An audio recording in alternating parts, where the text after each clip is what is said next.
We start tonight with breaking news out of Lacey, where a homicide suspect has been shot and killed by law enforcement agents. Multiple national media outlets are reporting the suspect was the man who shot and killed a right-wing activist over the weekend in Portland. King 5's Ted Land's been tracking this story. He joins us live from Lacey right now. Ted.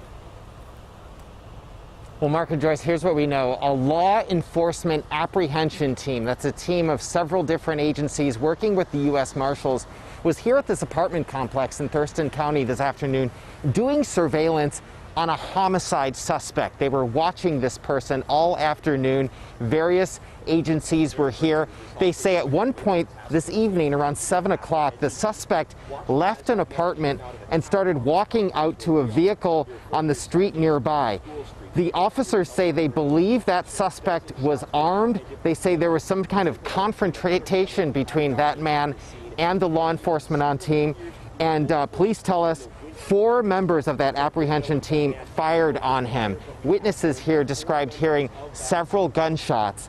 Now, this is important. National media, citing several sources on their level, are saying that the suspect who was shot and killed here was Michael Reinoehl. That's the man who was reportedly being investigated in the shooting death of a Trump supporter during a protest in Portland. They say he was the person who was killed here on scene. That shooting in Portland happened Saturday night as 2 groups of protesters clashed. I spoke to some witnesses here who live near this apartment complex and described what happened this evening as the shooting unfolded. Here's what they told us. Next thing we know, there was a bunch of shooting. We both came up to like right about here because, I mean, there's gunshots. None of us want to get shot.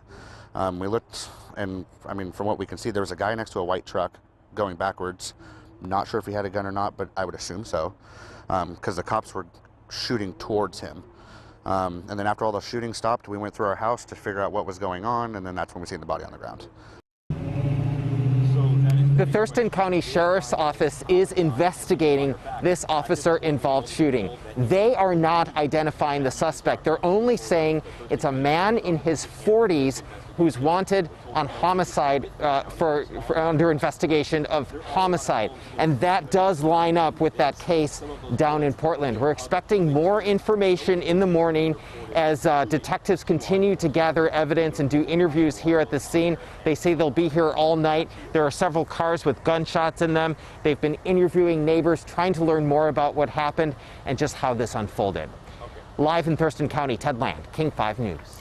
Ted, thank you. The man who was shot and killed during protests in Portland is 39-year-old Danielson. Officials say that he was among a group of Trump supporters at the protest. The group got together a caravan headed towards the protesters to oppose them.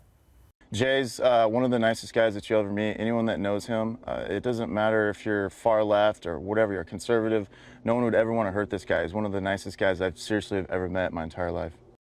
Videos of that night show Trump supporters shooting paintballs and bear spray at the crowd of protesters. Protests have happened nightly in Portland for nearly 100 days. There is no sign of it slowing down. This is the scene there tonight. Dozens of people out in the streets. At times, these demonstrations have turned violent. Today, Oregon's Governor Kate Brown, along with nearly 50 other elected officials and community organizations, released a statement condemning violence in the city.